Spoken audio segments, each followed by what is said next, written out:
human. When they called us 3/5 of a person, we were still human. But in the words of Ta-Nehisi Coates, he said that they made us into a race, but we made ourselves into a people. When our families were separated, we formed our own kin networks. We took the scraps that they gave us. We formed and we made food that you eat on the Food Network. We served in every war. We made food and cooked for the other soldiers because they didn't want black men to bear arms. But we did it because we believed in a better America. And when we built our towns and our businesses during the 1920s and the 1930s, they burned them down. But we still believed that change would come. When we lived as second-class citizens, they sicked dogs on us. Fire hoses during peaceful protests from the 1950s and the 1960s. But we still took the pain. We still endured the suffering because we still believed that one day things would change. But that system is still alive. That's why we're here today. That system is still alive within our legal system, our educational system, our economic system, our political system, even our faith institutions. I'm reminded of the words of Brian Stevenson, that when society begins to create policies and laws that are rooted in fear and anger, there will be abuse and there will be injustice. So I stand today with all of you because we need to dismantle the system that makes my skin color a crime and makes another skin color a privilege.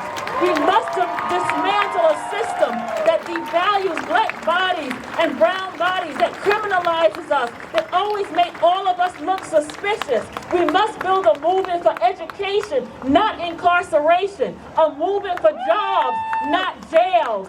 How can we take this positive action? We can come together as a community. We need to draft a community policing policy to keep all of our residents and our police officers safe. We need to support an African American history curriculum with our school system that will affirm black children, that will help all children understand their history in the United States of America. We need to make a commitment to diversity on every level within our public institutions.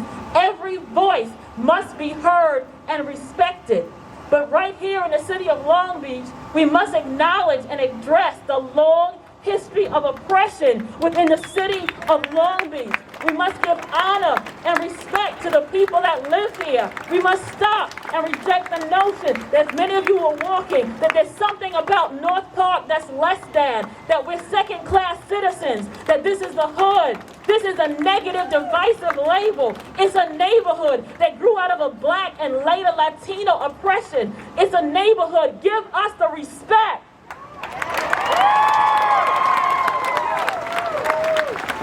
And it will take all of us who are standing here to break silence and to speak out. To my allies, we need you to challenge this oppressive structure. It will take all of us to feel uncomfortable. Sometimes we have to stand and we have to take courage. We have to rise up and take it because people are dying. It will take all of us to call this thing injustice because that's what it is. When we see it, we need to call it out and take it because people are dying. It will take all of us to lose our friends, to lose all of our social media friends on Instagram and Facebook. Why? Because we need to muster up the courage to speak truth to power. I know I gotta go. So when you get tired and when you feel afraid, I'm gonna leave you with this thought. Don't be afraid. You need to choose hope. Hope is your superpower.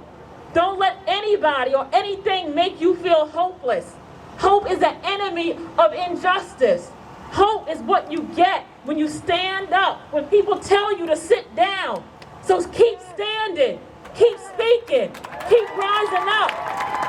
We need to find hope to fight this racism. We need to find hope to fight black male oppression. We need to find hope to fight sexism and racism that black women experience every day of their lives. We need to find hope to fight racial inequality and the bias that black children and black teens have to experience. We need to find hope to declare that mass incarceration of black and brown people is a clear violation of human and civil rights. We need to find hope tonight. It's going to take all of us to dream. It's going to take all of us to stand together. It's going to take all of us to change this wicked system. It's going to take all of us to dream the best for the city of Long Beach and to change Nassau County and to ultimately make a difference in America, because we're tired of dying. We're tired of dying. We're tired of dying. We need justice now. We need justice that restores. We need justice that rehabilitates.